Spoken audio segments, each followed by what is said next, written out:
Hello my dear friends, you're on the Military Summary channel. On this short video we're going to discuss the most important events that took place during the previous night of the local time. And there were a lot of updates that came from Zaporozhye, Vremivka tactical bridgehead front lines, from Siversk front line and so on. So let's start and let's go step by step. And first we're going to start with Kamyansky front line. The Ukrainians, as a result of very fierce storming operation and with a very heavy pressure on Russian positions in Petikhatki, managed to push the Russians from this settlement. The Russian sources are saying that Petikhatki currently is in the gray zone. The Ukrainians reported that they have captured these settlements. If you ask my opinion, I believe that the Ukrainians were able to enter the settlement, were able to establish control over some buildings and so on.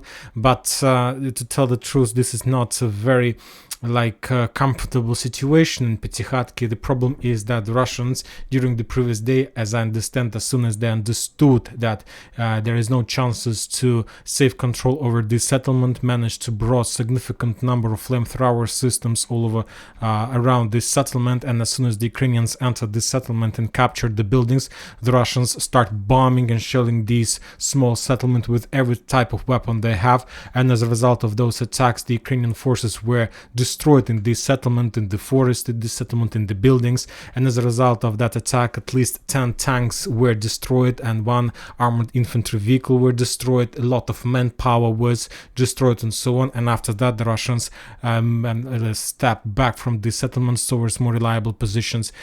During the day, the Ukrainians continue regrouping process in the settlement, trying to get more manpower, trying to secure the front line.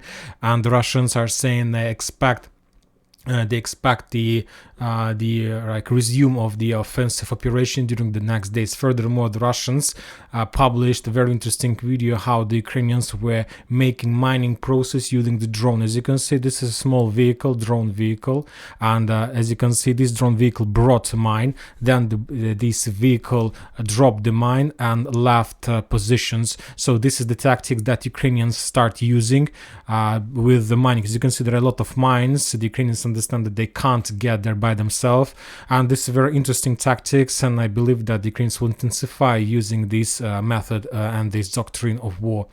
Now let's move further to Orekhov front line. The Russians reported that during the previous night there was a real massacre on this bridgehead.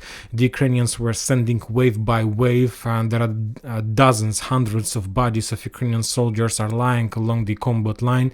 Of course, it's up to you to believe or not. Anyway, we know that Ukrainians have launched massive attack, offensive operation, and of course there is a very high chance that the Russians launch some kind of media company trying to reduce the spirit of Ukrainian forces, trying to force them to not to attack, not to follow the orders and so on.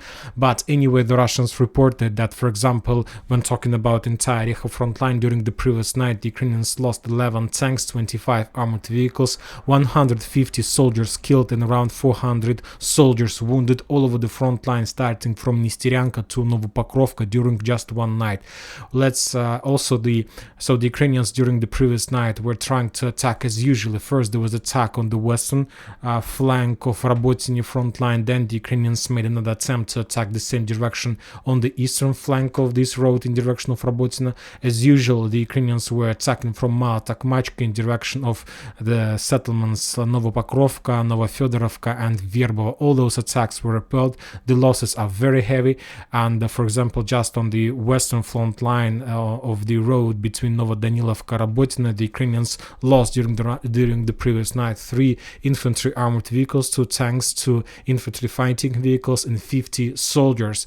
Furthermore, starting this morning, with Russians, of course, understand that the provide number is not a correct thing they can do, because you can say that during the night the Russians destroyed 100,000 Ukrainian soldiers, and of course somebody can believe these numbers.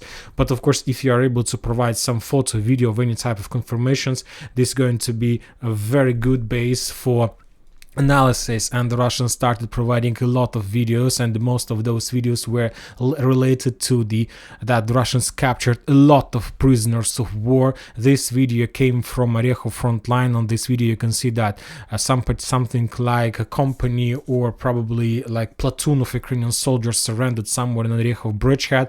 Behind them there is destroyed Max Pro vehicle. Furthermore, the Russians are saying that Ukrainians know exactly, the soldiers on the combat line know exactly about the losses among their personnel, and some sources are saying that Ukrainians started damaging their own vehicles like Max Pro, like Humvees, those types of vehicles that they can damage just with one purpose: to avoid making any offensive operation in direction of the Russian fortifications, because they understand that this is a real suicide operation. And of course, a lot of updates came today from Vremivka tactical bridgehead. The Russians repelled attacks, Ukrainian attacks in direction of Priyutina. The Russians repelled Ukrainians' attacks in direction of Rovnopol. The Ukrainians made a lot of attempts to attack in direction from Makarovka to Staromayorskaya and from Blagodatna in direction of Urozhaina. All those attacks were repelled, and the Ukrainians took a decision to attack Novodonetsk. All those attacks were repelled. For example, during the attack in direction of Urozhaina, the Ukrainians lost around 5 armored vehicles and manpower. They haven't provided us the number about the loss among the manpower. When talking about attack in direction of Priyutina from Livadne, the Ukrainians lost around 2 tanks, 2 infantry armored vehicles, and 70% of the personnel that took place in that attack. Furthermore, the Russians published a lot of video. For example, the Russians published the video how the battle, what was the battle. So as you can see, a soldier attacking from the trenches, but then there was a very heavy explosion right in front of his trenches. After that, he changed his position and started attacking the offensive Ukrainian forces one more time, and then another explosion took place right in front of his trenches. As you can see, there's a very heavy clashes, and the Ukrainians are not counting neither artillery systems, artillery shelling tanks, nothing. They have just one purpose: to achieve at least some result before the NATO summit. And one more time, the Russians continue publishing the video and photo confirmation of captured soldiers. For example, in this video you can see the forces of probably 35th or 31st mechanized brigade that took place in offensive operation. There is no danger to lives of these soldiers. As you can see, this is just regular guys. They were saying that they were captured during the attacks on the Vremivka tactical bridgehead. They were captured. Currently, there's going to be some kind of investigation. The Russians need to find out whether these guys had any connections with the real crimes like killing civilians, and if there are no problems with the law, with crime, of course they will be like judged and will be in conditions like regular prisoners of war, and sooner or later they will be exchanged with the Russian soldiers. And this about the Marinka bridgehead, Makarovka bridgehead. Another video and photo we received from the area of Urozhaina, and the Russians are saying that on this picture you can see the Russian forces on the left side and 2 Ukrainian soldiers from 35th mechanized Marine Brigade, like this one, 35th Marine Brigade, who were captured and who were giving some explanations of what they're doing on the front lines.